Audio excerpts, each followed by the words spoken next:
क्या हुआ? सर, आरोप है कि आप पर आरोप लगा है कि मस्जिद के अंदर मीटिंग किए हैं समाजवादी पार्टी का। इसको लेकर बीजेपी विरोध कर रही है कि मस्जिद को समाजवादी पार्टी का ऑफिस आपने बनाया है।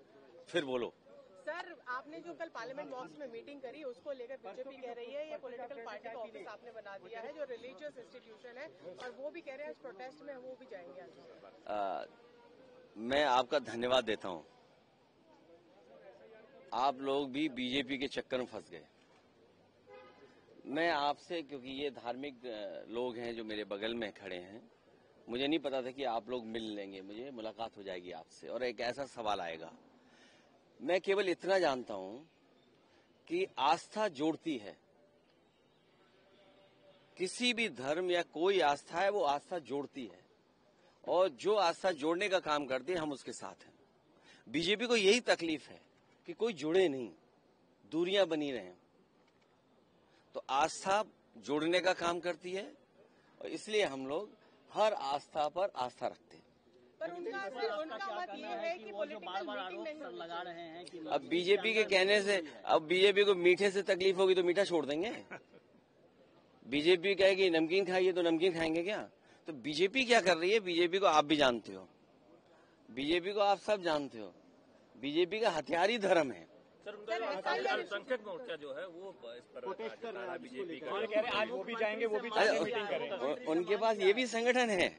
अभी तक तो हमें ये पता लगा कि वो अंडरग्राउंड काम करते हैं, लेकिन अब इनका ऐसा भी संगठन है। ये अंडरग्राउंड संगठन तो नहीं है उनका। सर, पर पसमंदा की बात तो प्रधानमंत्री ने करी थी जब उन्होंने कहा कि पसमंदा समाज को भी ध्यान देना चाहिए, तब बीजेपी ने पूरा मूवमेंट। समाजवादी पार्टी, नेताजी और पिछली सरकारों में जो जो काम हुए थे, खासकर पसमंदा समाज, बुनकर समाज के सब काम रोक दिए।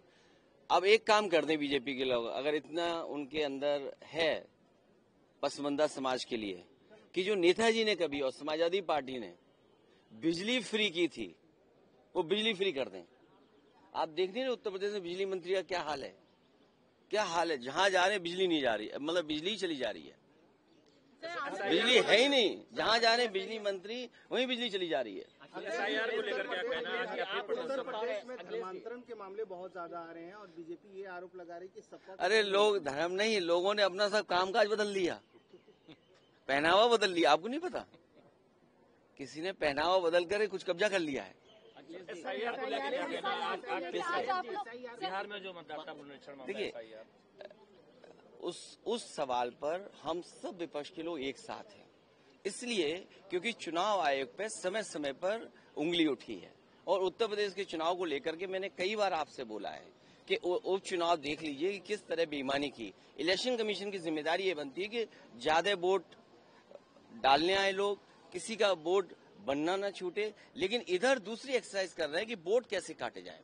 आप लगातार कह रहे हैं कि जगदीप धनखड़, अभी तक तो आप ही हमें मुद्दा दे रहे हो। प्रेसिडेंट के बारे में आपने कहा है कि जगदीप धनखड़ से इस्तीफा लिया गया, फोर्स नहीं, मैंने नहीं कहा ये, मैंने ये कुछ नहीं कहा, ऐसा नहीं कुछ कहा। लेकिन अपोजिशन के तमाम लोग हैं यही कह रहे हैं कि जबरदस्ती इस्तीफा लिया गया। मुझे खुद जानकारी नहीं है कि क्यों ऐसा हुआ, लेकिन ये बताया गया कि स्वास्थ्य अच्छा नहीं है। लेकिन भारतीय जनता पार्टी के लिए कोई स्वास्थ्य देखने नहीं जा रहे हैं कि आखिर स्वास्थ्य उनका ठीक है कि नहीं है। सर, जो आंध्र प्रदेश के डिप्टी सीएम पवन कल्याण, उनका कहना है कि अब तक हमें अकबर के बारे में पढ़ाया गया, मुगल हिस्ट्री के बारे में पढ़ाया गया, अपने जो लोग थे शिवाजी महाराज जो थे उनके बारे में कभी किसी ने नहीं पढ़ाया, और ये गलत है और ये पढ़ाना चाहिए था। अच्छा ठीक है, ये पार्लियामेंट अच्छा लग रहा है, ये खराब लग रहा है। सर, सुप्रीम कोर्ट ने किए क्या